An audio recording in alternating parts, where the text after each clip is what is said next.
All right, so if you haven't watched part one yet, go ahead, pause this video, go watch part one.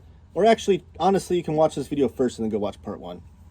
I didn't put these in any certain order, so it doesn't really matter to watch them in order. But please do watch both of them. And please subscribe if you haven't already. I'm getting closer and closer to 2,000 subscribers. Maybe by the time you're watching this, I'm already there. But if not, or just subscribe anyways. I'd really appreciate that. Give the video a thumbs up and comment down below with your favorite non-superhero comic books. I want to hear your thoughts. I always love to see recommendations from other people too.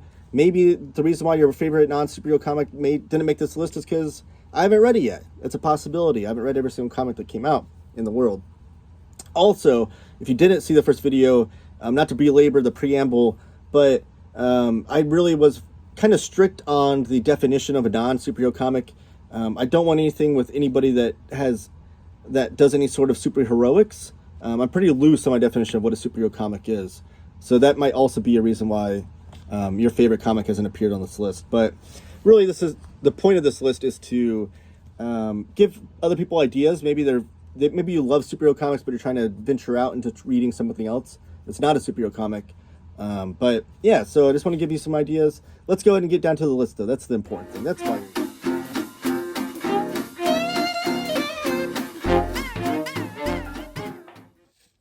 So first on the list today is Hate by Peter Bagge. If you watch my 5 most important comic books to my 5 most important comics in my life, or to me video that I did, this was on that list. And it's because of how impressionable this was to me. This introduced me to Fantagraphics. This introduced me to a whole plethora of slice of life, of humor comics. But still, even though I've since ventured out beyond Hate to read others, it still remains my favorite of that type of comic. Peter Bagge has such a great way of creating characters that you at first hate, but then grow to love. They're all pretty despicable human beings, but you do grow to love the cast that he creates. And they're just so funny. These are some of the funniest comics I've ever read in my life.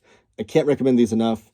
I've done full unboxing videos of this box set and also Neat Stuff, which is the series that predates Hate, on my channel if you want more deeper down analysis into Peter Bagge's works. Next on my list, I have Reckless, the Reckless series by Ed Brubaker and Sean Phillips. Sean Phillips and Brubaker are the master storytellers in the crime genre. There hasn't been anybody else that's done better than this duo in recent years. Numerous Eisner Award-winning duo. But Reckless follows the story of Ethan Reckless, who owns a old, broken-down movie theater, and he's also a private investigator that goes and investigates certain things and gets mixed up in lots of different crime. But the reason why I love this series so much is the way that it's really the way that it's presented. It's presented in these slim hardcovers, and it was never released as single issues. And they're meant to mimic the those like cheap dime paperback novel Max Collins and those kinds of crime novels that you'd pick up for a dime or 99 cents or whatever era you lived in at the airport and read it and toss it away kind of thing. That's how these are released, and they're so enthralling, and you can read them in any order. Ethan Reckless becomes this character that you love and seen from all the different various action crime movies that you saw in the 70s and 80s, and I would read 30 volumes of this. So I really do hope, they've done 5 volumes to date. I kind of hope that Phillips and Brubaker revisit this character and revisit this series, because I love most everything I've read from Brubaker and Phillips, but this truly is my favorite of their works. Next up on my list is Asterios Polyp by David Mazzucchelli. This is a masterpiece of comics. I've done a separate video on this book. I implore you to go and watch that video to truly see why this book is so great. But David Mazzucchelli, probably most famous to comic book readers as being the artist on Batman Year One and Daredevil Born Again. But this might be his magnum opus. And I love any cartoonist that can be famous doing one thing and then go and do something completely different and make a genius work doing something completely different. It's really quite remarkable, and that's what this is. The story is about this architect and professor, Asterios Polyp, who's never truly done anything perfect. He's an architect that, they call him a paper architect, because he's never truly been the architect on a major project or anything like that, but he's kind of stuck up, and he's an aristocrat. It feels like his life is like he sticks his nose up at people, but then something happens in his life that really causes a downward spiral to him finding out who he truly is and what truly makes him who he is. Really an incredible work. And the cartooning, the lettering, the panel layouts, the color treatment, all of those things are a masterclass of what David Mazzucchelli can do in comics. And I implore anybody to go out and read this if you want something completely different. Next up, I have Aliens. So this on my list includes all Aliens comics. I love Aliens comics. I love the Aliens franchise. I think they're my favorite horror comics besides like a Black Hole that I mentioned earlier, but definitely probably my favorite licensed comics. But anytime a new Aliens comic comes out, I get excited. But mostly this pre-Marvel era Dark Horse stuff. There's so many great artists that came throughout the Aliens franchise. Mark Verheiden, Sam Keith, James Stokoe. I'm trying to think of other ones. Simon Bisley did some Alien stuff. Mike Mignola. So many great storytellers and different ways of telling the horror and the body horror, the surrealness and the claustrophobia that you feel when you're inside of a world where these aliens are trapping you on a spaceship. There's just so many. You think that's such a narrow concept, but there's so many great cartoonists and storytellers that have done different things with these xenomorphs that I can't recommend these enough. So Aliens is next on my list. Let's see what's the next book. The Incal. So this also made my top 5 most important comics in my life video. But the Incal, done by Alejandro Jodorowsky and Moebius, is probably the best science fiction space opera comic I've ever read. Truly a masterclass of what comics can do and really opened my eyes to what European comics are. But Moebius is one of the all-time greatest artists and most influential artists in comics. And then Alejandro Jodorowsky has become one of my best favorite storytellers in comics. I have a video showing off all my entire collection of Jodorowsky works. But this really starts it off. The Incal starts off the Yodoverse, they call it, of Metabarons, the Incal, Techno Priest, and et al. But it tells a story of this was kind of came out of what Jodorowsky was going to do with Dune. Jodorowsky was going to be the first writer director on a Dune movie, and that got scrapped. Moebius did a lot of the storyboards for that project, and then they went and kind of made it into this Incal universe. So you see a lot of things that you might see from Dune, but it's so much more. And every time you read it, you'll pick out different things from it and get different themes and ideas that Jodorowsky was trying to tell you throughout here. And notice different things about Moebius' artwork. But the Incal truly should be read by all comics readers. Up next, I have Carl Barks' Duck Comics. So Fantagraphics has done a great job of collecting these. I have a video showing off all the ones they've come out with so far of their Uncle Scrooge and Donald Duck collections from Carl Barks. Truly a master cartoonist from the Golden Age. Did a lot of work with Disney Comics. He was the Good Duck artist. I explained that whole story in that video. But these are great all-ages adventure comics. On the surface, you might think DuckTales, you might think little kids, but these are truly all-ages comics that can be enjoyed by all ages. The character of Uncle Scrooge and Donald Duck and Huey, Dewey, Louie, on the surface seem like they're two-dimensional characters, but throughout reading multiple stories and multiple books by Carl Barks, you really see the fleshed out, how he fleshes out these characters to make them really as human as possible, as human as ducks can be. And they go on these crazy adventures that are just so much fun and so clever. The writing is so clever throughout these by Carl Barks, where they have these endings that are all tied together from the beginning. I kind of talk about in the video where I show these all off, I call it kind of a Seinfeldian approach, even though these predate Seinfeld, where like Larry David and Seinfeld would have 3 different plots going with all the characters, and then by the end of the episode, they all tie together in a clever way. I feel like Carl Barks' approach to storytelling is just as clever as that. But yeah, truly, truly fun comics that I recommend everybody try. Next on my list, I have Usagi Yojimbo, who is Miyamoto Usagi is the main character here. He's a samurai bunny. He's a ronin, which means he's a masterless samurai. He doesn't do any of his work for any sort of master. And this is Stan Sakai's story that he's been telling for 30 years or so. This box set collects the entire 10 years of his Fantagraphics run, and then he has subsequently done a long Dark Horse run, which I have those in thick trade paperbacks.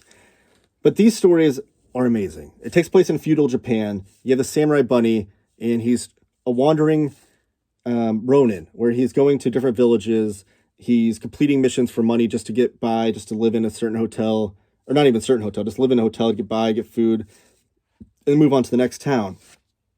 But through that, you get to meet a very deep cast of characters, and there's romance involved, there's crime, there's hilarity, there's cartooning that just blows your mind throughout the craft that Stan Sakai puts together. And he does everything. He does all the pencils, the inks, the lettering. And like I said, you'll laugh, you'll cry, you'll be thinking about these comics forever. He dabbles in so many different types of storytelling when you're but still all within the world of feudal Japan. So Usagi Yojimbo, great adventure comics as well. I can't recommend them enough. Up next, I have Katsuhiro Otomo's AKIRA.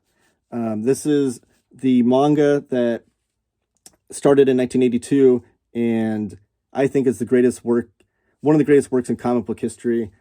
It's told across 6 volumes. It starts off 20 years after an apocalypse, which is an interesting way to do a post-apocalyptic story, telling it 20 years after the fact when the ruins have gone away and your things have been rebuilt. And it goes through the story of these characters, and there's children being experimented on because the effects of possibly the atom bomb that started off the apocalyptic nature that happened 20 years ago. Maybe there's some after effects with some mutations or some psychic abilities. And in the midst of that, you get a bunch of gang wars throughout, different gangs that have occupied Japan and certain areas of Japan. And then in the middle of the story, another apocalypse happens. So now you're going to see the post-apocalyptic world after the apocalypse. And that gathers in through the next part of the story. So there's a lot of political intrigue as well. The political regimes seem to be very strong at the very beginning of the story. But then after that second apocalypse, it goes into total turmoil. The cartooning by Katsuhiro Otomo and his assistants is absolutely brilliant. So many crazy details throughout. No one draws destruction and debris like Otomo and his assistants. Like, this is a masterclass of comics, storytelling, and if I ever made a list of the top 10 greatest comic books of all time, AKIRA would definitely be on that list. So I can't recommend this enough. It's been released in this box set, which is beautiful, and it was the first time in English that it was published in the proper right to left order of a traditional manga. But if your manga's not your thing and you have to read left to right for whatever reason, Dark Horse did publish it in left to right format as well, and Viz did as well. So you can find paperbacks that collected in that format if it's something you want to read. And finally on my list is Love and Rockets. I can't express enough how this is like perfect comics to me. You have Jaime Hernandez and Gilbert Hernandez, sometimes Mario Hernandez, telling these deep stories with these cast of characters that age in real time. Just truly amazing stuff in comics, and have evolved and changed comics forever.